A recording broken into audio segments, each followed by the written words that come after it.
పిల్లల్ని చదివించాలి అని అంటే ఆ చదువులు భారం కాకూడదు కుటుంబానికి. చదువుల కుటుంబానికి భారం కాకూడదు.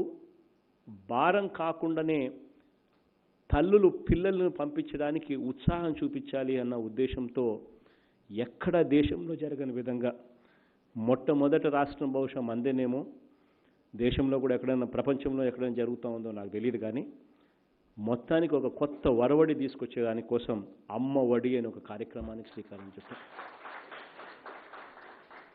నేరేడు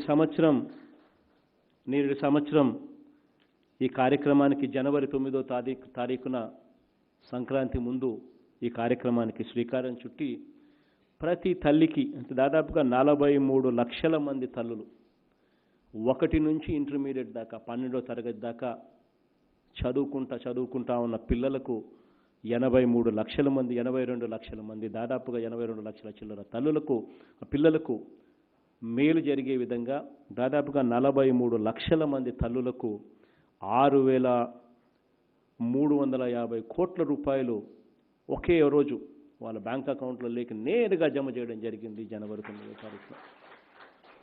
చేసేటప్పుడు కూడా బ్యాంకర్లందరికీ కూడా చెప్పాం, ఈ డబ్బు తల్లులకు ఇచ్చేది ఒక కారణం కోసం ఇస్తూ ఉన్నాం. ఆ తల్లులకు ఏదైనా పాత బ్యాంక్ అప్పులు ఉన్నా కూడా ఇది జమ చేసుకునేదానికి వీలు కాకూడదు అని చెప్పి బ్యాంకులతో ముందే ఒప్పందం చేసుకొని అన్ఎన్కంబర్డ్ బ్యాంక్ అకౌంట్స్ కింద ఇవి మార్చి ఆ తర్వాత తల్లులకు ఈ డబ్బు ఇవ్వడం కూడా జరిగింది. సో దాట్ ఈ తల్లులకు ఈ డబ్బు ఇచ్చేటప్పుడు నేను చెప్పిన మాట ఒకే ఒక్క మాట చెప్పా, నెక్స్ట్ ఇయర్ మాత్రం ఈ డబ్బు తీసుకోవాలంటే 75% అటెండెన్స్ మాత్రం ఖచ్చితంగా ఉండాలమ్మా అని చెప్పి ఒకటే మాట అడిగా. ఫస్ట్ ఇయర్ ఇచ్చేటప్పుడు అడగల, ఎందుకనంటే ఇవ్వకుండానే మనం ఏమీ చేయకుండానే తల్లులను మనం ఇబ్బంది పెట్టి 75% అటెండెన్స్ ఉండాలి అని చెప్పి ఫస్ట్ ఇయర్ అడగడం ధర్మం కాదు కదా అని చెప్పి అడగల. కానీ డబ్బు ఇచ్చిన తర్వాత మాత్రం 2వ ఏడాది మాత్రం ఖచ్చితంగా చెప్తా ఉన్నాను.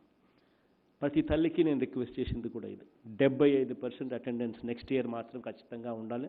నెక్స్ట్ ఇయర్ మళ్ళీ జనవరి 9వ తారీఖున ఈ జనవరి 9వ తారీఖున మళ్ళీ సంక్రాంతికి ముందు మళ్ళీ ఇస్తాం ఆ ప్రతి తల్లికి. అప్పుడు మాత్రం పిల్లలకు మాత్రం 75% అటెండెన్స్ ఉండేట్టుగా చూసుకోమని మాత్రం తల్లులకు చెప్పడం జరిగింది.